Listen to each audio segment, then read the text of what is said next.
Hey guys, this is the best trip report I've ever had the pleasure of reading, and it's genuinely torn me up. I've literally bawled my eyes out after reading this, so I think you guys are really gonna feel this one, because I know I did. Thank you so much for sending it in. Before starting this report, I feel like I should provide some context for my situation and mental state during the time in which this experience took place. In March of 2019, I was still fairly inexperienced with psychoactive substances. While my first trip took place 2 years prior to this, I had yet to have any substantial experiences with psychedelic compounds, and had only used them recreationally and in small doses. My prior experiences included low doses of LSD, weed, mushrooms, and salvia. In contrast, as of today, I have experienced utter insanity on high doses of LSD, mushrooms, LSA, MDMA, M-bomb, DMT, salvia, weed, ketamine, and DXM. In retrospect, going into this at the time was an extremely poor decision. However, even if I had, at that time, all of the experience that I have today with these substances, I don't think the outcome that night would have been anything different than what it was. Hell. At this time in my life, I had a trustworthy and steady supply of all the basic necessities an up-and-coming psychonaut would ever need. All it took was a small chunk of change and a quick phone call to my plug, and I was the proud owner of some of the most mind-altering substances known to man.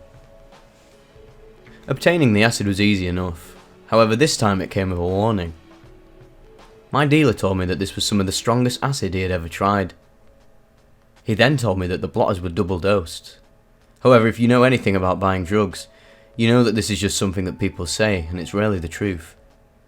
Being somewhat experienced, or so I thought, I thanked him for his time, and shrugged off his suggestion for taking a smaller dose to start off with. After I made the purchase, I made my way over to my friend's apartment. I'll call him C for anonymity and simplicity's sake. Once I arrived at his apartment, I greeted my other friend D and sat on the couch. The plan was to wait for C to get off of work so that the three of us could trip together. Other players that night included C's sister A, as well as her boyfriend B and D's brother E, as well as E's girlfriend J. However, D and I were the only ones at the apartment at the time. After about an hour or so of playing video games, E and J arrived at the apartment and informed us that C wouldn't be getting home until late in the evening because he had to stay late at work. So D and I decided to dose early. We both dropped 3 blotters each under our tongues, and sat back to wait for the effects to kick in. Whilst I had tripped several times on acid prior to this, D had only done it twice at this point. The most I had ever done up until this point was 2 tabs, so I remember being slightly nervous, but overall, not extremely worried for what the night would hold for us. While the 4 of us were sitting in C's room, we decided to turn on his colour changing LEDs, as well as some chill music to ease us into our come up. The first thing that I noticed was the tapestry on the wall. This tapestry was something that I never paid much attention to prior to this experience. It was an extremely vivid psychedelic artwork containing multiple tie-dye colours, fractal geometric shapes and symbols. While I was staring at the tapestry, I noticed that the symbols began to breathe with the music, almost as if they were floating on sound waves like a boat bobbing up and down in the middle of the ocean. The fractal shapes were popping out at me like I was in an IMAX theatre wearing 3D glasses. This is something that you would expect to happen on LSD. However, the thing that bothered me at the time was that it had only been 10 minutes since we had dropped. I knew one thing at that very moment, and it was that the acid we had just taken was stronger than anything I had ever taken before. Usually it takes around 45 minutes for the come up to start, however this time it was happening much faster and stronger. I repeated to myself the age-old mantra that I had been told the very first time I had ever tripped. Ride the dragon, man. And so that's what I did. Everything was going fine. I was slowly getting higher, more confused, more visuals, and that was to be expected. However, shortly after I had acclimated myself to the initial phase of the come-up, our dynamic, and as a result the atmosphere, was changing. E and J looked at me and D and told us that they had to leave. It had only been 30 minutes since we had dropped. E and J had an emergency, so they had to leave us behind to go take care of the situation. I instantly felt a pit in my stomach. I had been told only a few minutes prior to this that C and A would not be off of work till 10 o'clock that evening, which meant that D and I would have to be by ourselves for the next 4 hours until they got home. When you're tripping, stressful situations seem like they last an eternity. The time it took for E and J to pack their belongings and leave took around 2 minutes, however to me it felt like an hour had passed. Then they were gone, and it felt like it had happened instantaneously. I remember thinking to myself that time was already starting to become irrelevant, and it had only been 35 minutes since we had put the blotters under our tongues. My anxiety continued to increase, even after E and J had left. Meanwhile, D was sitting playing on his phone, or so I thought. I found out later that he was attempting to Snapchat his girlfriend at the time with little success. I asked D if I could change the music, since he was playing it on his phone. He obliged and handed me the phone so that I could change the song. My visuals were so intense at this point that nothing in the room looked familiar. It looked like I'd just travelled through a wormhole to an alternate dimension where everything was a weird shape or colour. My open-eye visuals consisted of millions and millions of spirals and buzzsaw fractals, as well as the constant morphing of everything in my vision. I quickly realised that I had no way of deciphering the alien piece of technology that I was holding, and I could only press random buttons on the screen, not knowing what I was doing. I went through a thought loop of trying to change the song, where I would turn the phone on, attempt to unlock it, even though I didn't know the password, not that it would have mattered, and then turning it back off after becoming frustrated. This went on for several minutes until I finally gave up and accepted defeat. At this point I couldn't even remember what I was trying to do in the first place. While the simple task did help alleviate my anxiety for a short amount of time, it all came rushing back once I found myself with nothing to do.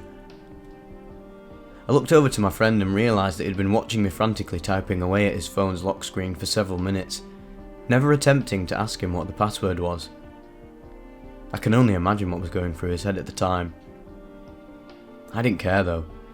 To me, he just looked like an alien, or an NPC in a video game. Nothing about him looked familiar to me. It was almost like I was looking at a new creature never before seen by the human eye. Deep down though, some part of me knew that he was still my friend, even though he looked nothing like the D I once knew. Barely remembering how to speak English, I asked him how he was doing. Then he replied with, to this day, the most terrifying thing that anyone has ever said to me in my entire life. He replied, "This is fine." To the average sober person, this may not seem like a cause for concern. However, I did not know what was in store for me for the rest of that evening. The next couple of hours are blurry, and I'm still struggling to piece together my memory of the events that took place during this time. However, I do remember one thing. I remember my friend repeating the phrase, "This is fine," over and over again, for what seemed like an infinite amount of time. At first it was an annoyance, but then it developed into anxiety, and then a full-blown panic attack. I was so high that the words held no meaning to me. However, just the sound of his voice and the utterance of that phrase were driving me to insanity. My visuals were so overwhelmingly intense that I couldn't even see what was right in front of me. They were moving in sync to his voice, and his repetition of the phrase, "This is fine." I attempted to escape, and fled to the living room. Somehow I remembered that TV existed, and I turned on the TV in the living room to drown out the noise of my friend. However, this was short-lived, as he entered the living room to be near me. I think that he was just as freaked out, if not more, than I was at the time, but I couldn't handle what he was saying to me. I turned the volume on the TV to the max, and tried to focus on what was going on, but everything on the TV looked just as foreign and alien as the world around me. Still, through the blaring sound of the TV, I could hear my friend screaming at the top of his lungs, "This is fine!" This went on for a few minutes, until I finally snapped and ran to the bathroom for some respite. After getting lost in my own eyes and thoughts in the mirror, I decided to take a shower. For my entire life, Hot showers have always calmed me down when I'm having an anxiety attack, and the feeling of the warm water over my face helped a little bit, but I could still faintly hear my friend in the background repeating the same phrase. At this point I couldn't understand English at all, so he could have been saying anything, but deep down I knew that he was still repeating the same thing over and over again. I remember looking at the falling droplets of water and being able to control and predict their paths of movement with my mind.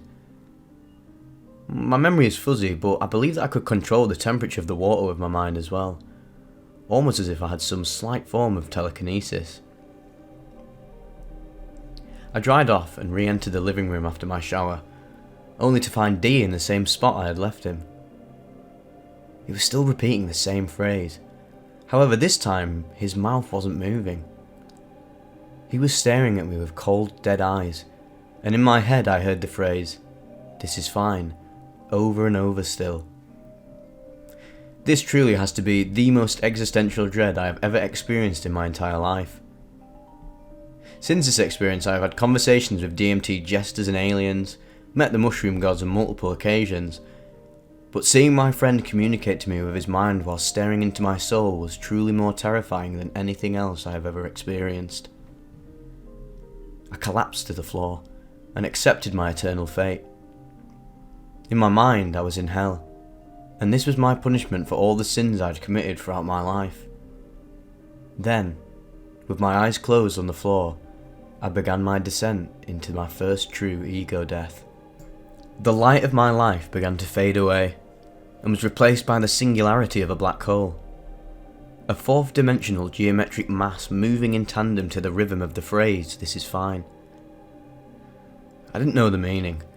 I just understood the vibrations of what was being shown to me. It looked like a truly unrecognisable shape, something that no human could ever hope to comprehend. It moved in ways I could never describe with words, and then suddenly it vanished.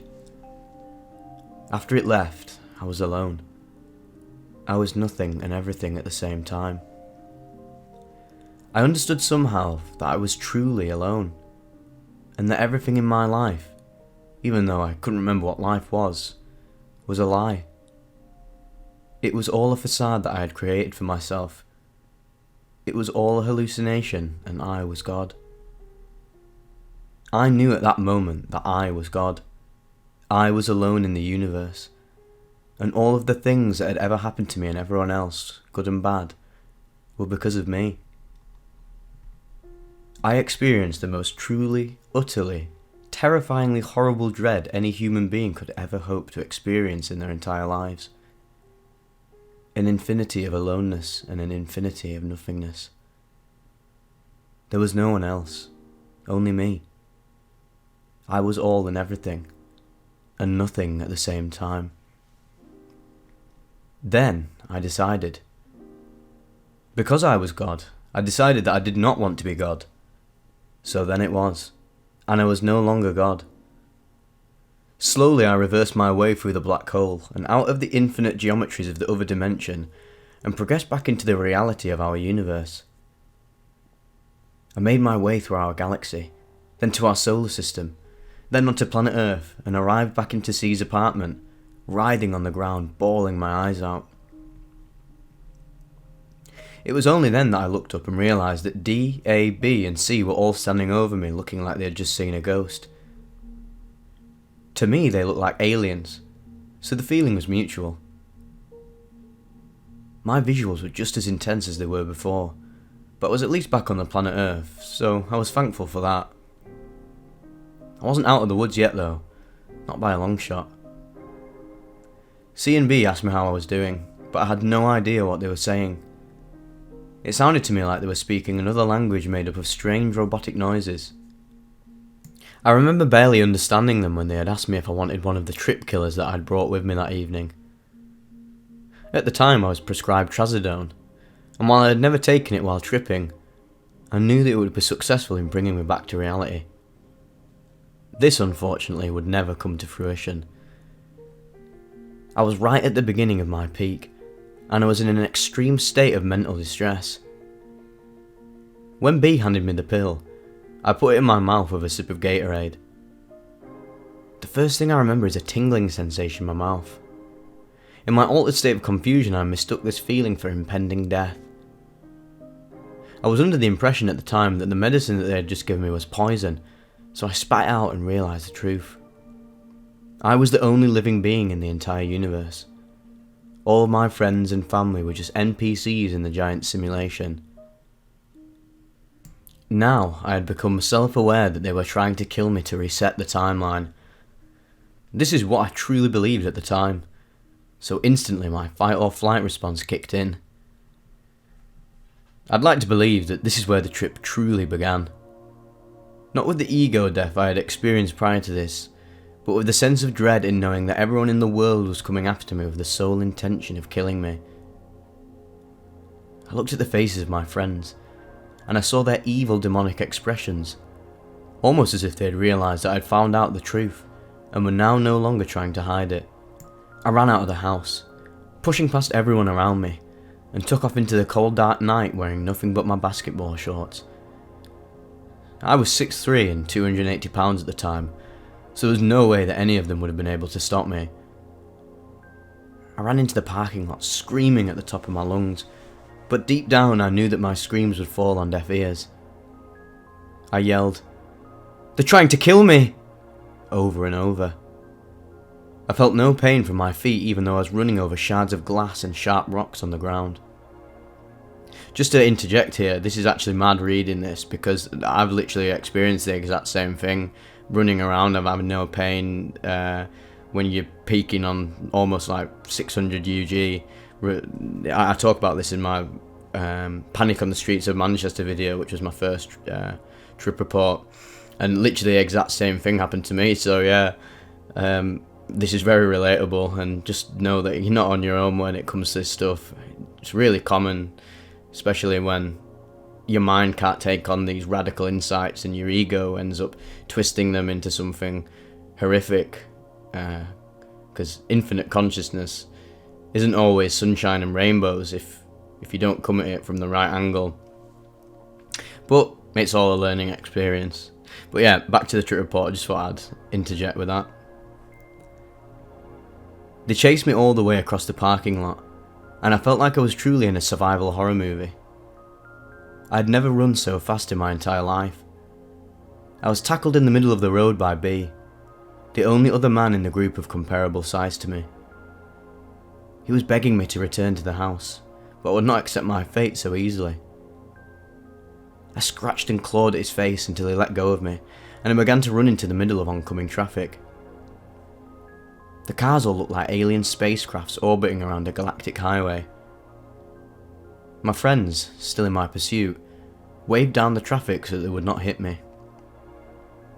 Many people got out of their cars and asked what was going on, but I was writhing on the ground in the middle of the road. I assume many people called the police and paramedics, but I didn't stick around long enough to find out. I did, however, find out later that my friends maintained their story to anyone that asked, that I was schizophrenic and was suffering from a severe mental outburst. I ran out of the road and back into the apartment complex, where I was met with A, C's sister. I fell to the ground and assumed the meditative position that you see most Buddha statues in. In my head, I was the one true entity. I was God, and my powers were returning to me. I began speaking in tongues and channeling the power that I had long forgotten so that I could evade those who were pursuing me. A approached me slowly, trying to calm me down, but as soon as she got close enough to touch me, I sprang out like a stray cat and ran in the other direction. I knew that I was the fastest being in the universe, and I ran into the forest surrounding C's apartment. This was the last time that any of my friends would see me for many hours. I had, at this point, grown accustomed to my visuals, and was now in acceptance of my new reality. I stumbled through the forest, having profound realizations of reality and nature. I met with myself from previous lives, and talked with the most profound scholars in history. I met with Jesus himself, and he only maintained that I was Jesus in another life. I met with Shakespeare, who told me that love was the meaning to everything in existence. And then I met with Dylan Thomas, who told me not to go gentle into that good night. I was in an enchanted forest surrounded by dead prophets and mystics, and I begged them to stop giving me profound knowledge about the universe. I bargained with whoever was listening that I might return to my life as a normal human being, unaware of the existentialism of ego death. I did not want this information, even though I knew it was the ultimate truth. I knew then there was only one way to make this terrible evening end. I saw a ledge in front of me. The forest I was in was thankfully surrounded by civilization, but I was still in the most precarious situation I had ever been in. The ledge in front of me was on one side, the forest that I was currently in, and on the other side, a 12-foot drop to the Coles parking lot. We know it's 12 feet because we went back later to measure. A wall had been built to separate the dirt from entering the parking lot. However, the wall did not go any higher than the ground level on the side of the forest. I walked towards the wall, listening to all the voices in my head telling me not to go any further. However, I ignored them all and I plummeted face first into the pavement. I woke up, surrounded by a pool of crimson red liquid, and felt the most excruciating pain I had ever felt in my life. I have no memory of the fall, but I do remember waking up on the pavement. It was now around midnight, so there was no one else in the parking lot. I writhed on the ground, and experienced what I can only describe as hell. I went through every life I have ever lived. However, the only thing I experienced was the death that I had gone through for that life. I died a billion different ways. Even though it was only a hallucination, I felt the pain of being burned alive and crucified on a cross. I felt the pain of starving to death and being shot in the back or stabbed. This went on for an eternity, and it felt more real than reality itself. I'm not sure how long I was on that pavement, but I remember seeing Jesus standing over me. I asked him why I was going through all of this, and he replied, "You already went through this. You're just remembering your past lives. In order to truly appreciate the life you're living now, you have to understand the suffering of those who came before you." After he spoke to me, I realised that he was me, and I was him. I was everyone, and the pain and suffering I inflicted on others was ultimately just reflected back onto myself. I then had a complete change in my mental state. I felt the pure love of all my past lives. I experienced all of the relationships I had developed with myself over the millions of years, and the pure love of the universe. I realised that in order for love to have any meaning, I would need something to compare it to. The reason for suffering is so that love holds much more value. I stood and realised that I had only suffered bruises to my arms and legs, as well as a broken nose where the blood was coming from. I was lucky to have survived, or at least not broken anything on my fall. I was beginning at this point to sober up. I walked to the Coles because I realised how cold I was and tried to get inside. Unfortunately, or fortunately, it was closed.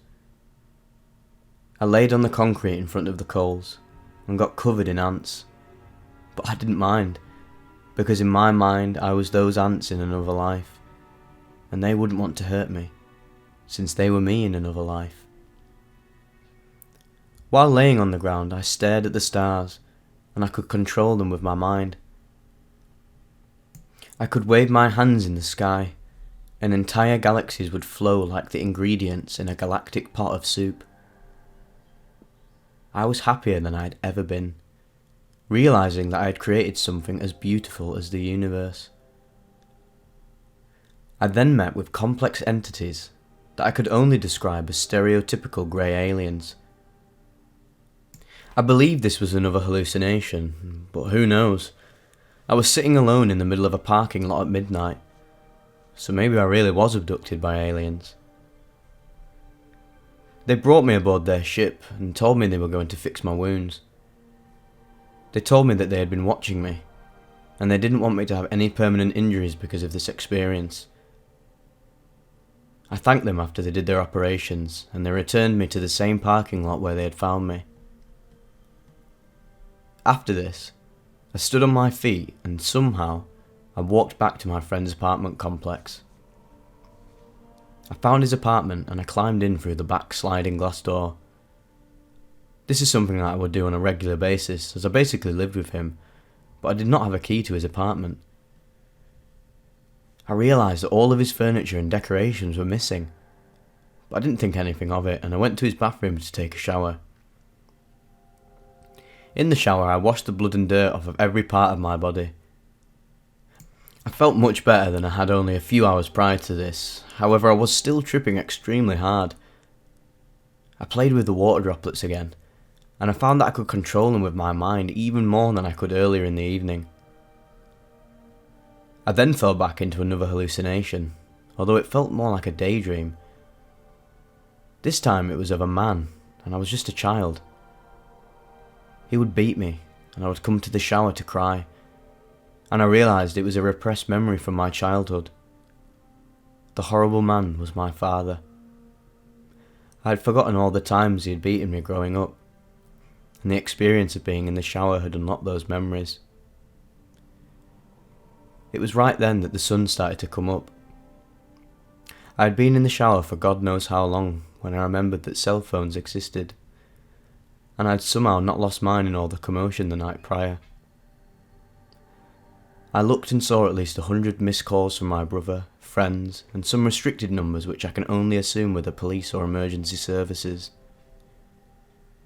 I was confused why they were all calling me, when I was clearly safe in my friend's apartment, when I realised that I was not in fact in his apartment, and in a random apartment that just happened to be unlocked. I freaked out and got dressed, still sopping wet because I didn't have a towel, and ran out of the apartment. Luckily, it was empty, probably one that had a showing the next day, considering the brochure sitting on the kitchen counter. I ran all the way back to my friend's apartment and knocked on the door. He opened and nearly cried when he saw me. My friends at the time were closer to me than my actual family, with the exclusion of my brother, so they were all extremely relieved to see me. I went inside and gave all of them hugs and apologised profusely. I was still tripping, but the effects were extremely mellow compared to before. I had been tripping now for 15 hours, and I was ready to sleep, so C let me change into an extra set of clothes he had, and let me sleep in his bed for the next 8 hours. When I woke up, my memories from the night before were extremely cloudy, but my friends filled me in on some of the details. I found out that the emergency services and police were called, and they were all out looking for me for hours. However, none of my friends gave the police my real name or contact information, so I was extremely thankful for that. I was debating whether or not to go to the hospital, but in reality my only injuries were a broken nose, cut up feet, knees and wrists, so I decided against it.